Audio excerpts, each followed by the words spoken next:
and I think it's close to about 8 years since I'm franchising.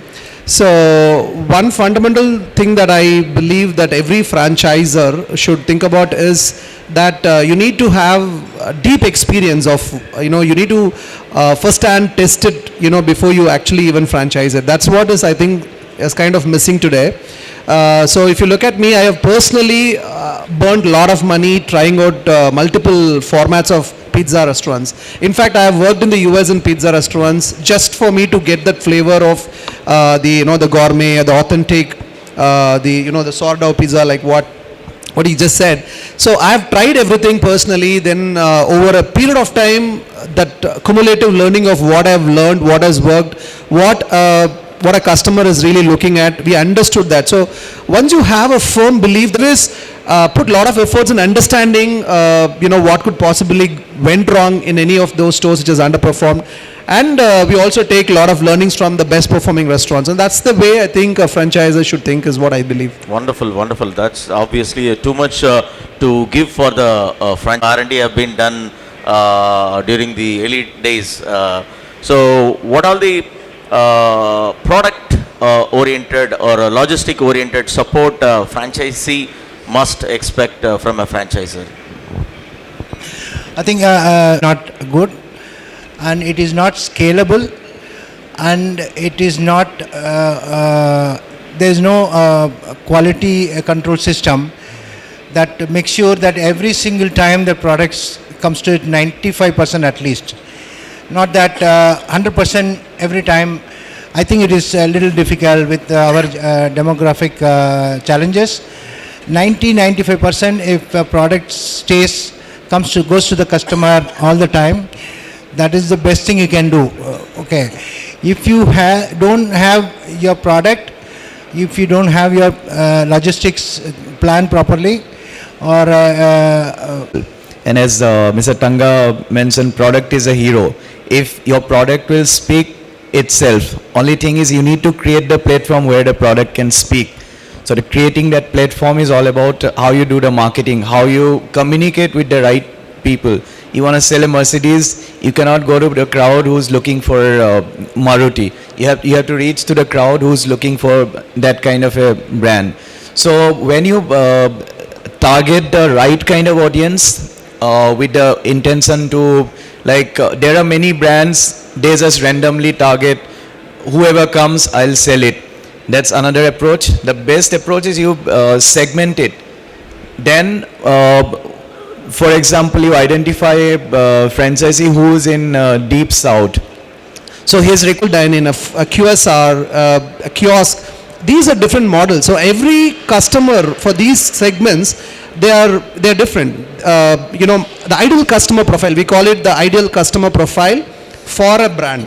So that's very important. We have done all of that research for Box Pizza, and especially for the question that you asked about how to brand. If you look at Box Pizza, we chose the name because pizzas are typically served in boxes, and we didn't want to keep it BOX. We kept it BOCS because BOCS stands for based on cheese and sauce. Base cheese sauce makes a pizza, because when somebody buys a product, we wanted them to remember why did they even name it beer in it. And also you will see the pizza color. The orange means the sauce, the green, the darker green means the olive color, the yellow means the cheese. So we made sure there is a story that we can talk about just with the name and just with the logo. So that is how much passionate we are about branding and marketing.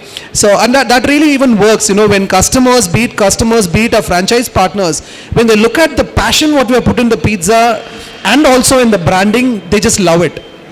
So that's why I believe that marketing, branding, from the name, in the concept, even in the restaurant, the way we have designed interiors, everything would reflect this thought. Yeah, wonderful, wonderful. Yeah, shop psychology, that's also covered.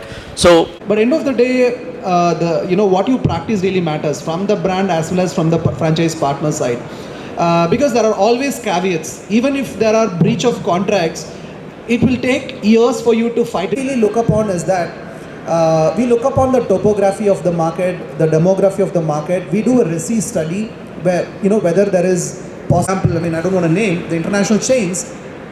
If they have opened it, It typically means that they have done the research because they have their own methodologies. But instead of that, what we do is for existing stores. Because if I am opening a new store, making one of my partner fail, then that's not something. But you don't get those spaces now. When you have the space, right space, and when you see the potential, you have to go grab it. If you lose the location, you're not. Anything you do it honestly. 5 kilometer or 6 kilometer doesn't really matter. If I trust you and you trust me, True, so true, so true. if trust is not built, nothing is built. Your business doesn't grow. Wonderful. But still, the documents have to be, I believe, very strong. Industrialist into the food industry, when they see a successful product and if it is looking very glamorous. Then it's a very popular joint in Bombay where they serve only plant-based meat. Everything is very natural and stuff like that. So these are very boutique, that is how I think it can be done. I mean, this is my honest opinion about it. And I've got a thought, don't like it. Absolutely. You can't appeal a vegetarian telling that this is a wonderful chicken-like vegetarian piece of, meat. I'm a vegetarian, I don't want to eat something like a chicken. It's simple as that. So, all we need to say there, we need to use the psychology. Food psychology have to play a very vital role when it comes to, only those people who are in the psychology of using the nomenclature and the product. Let me say, I was suggesting a product, a big blob of meaty stuff, whatever. Where the Horeca segment buys it in 5 kg or 10 kg, we will cut it as we feel like. I would like to shred it into small piece, batter it, stir fry it, or something similar to that. But I would never use the word meat in it. So I love that, goes to sir, the what you just vegetarian. said. Like that, what I wanted to stress, nowadays people look for food safety and hygiene. They want the people who are there in the business. Important. The first thing, the food has to speak by itself. I'm very much surprised. I'm just searching on my mobile for your brand. I couldn't be able to get it actually. I wanted to know how your pizza looks like.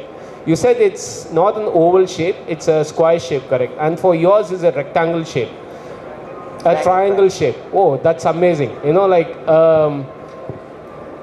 See, that's his USP. So, I trust that it's sustaining in the market for a longer time is very tough. Second thing, the change of culture. People always look for something. This QSR concepts, they have the digital menus running because they keep the menus alive only for 6 months and they keep changing the patterns of the menu, like combos, buy one get one, and new inventions. Like a chicken company have introduced a Subway concept of bread with filled the chicken inside. So, they wanted to take a concept they wanted to introduce. See, guys, it's all about R&D. I think, like how different we are. Experts who are sitting on the panel, and Mr. Bala took the event so flowful, and they have touched all the aspects of the franchising.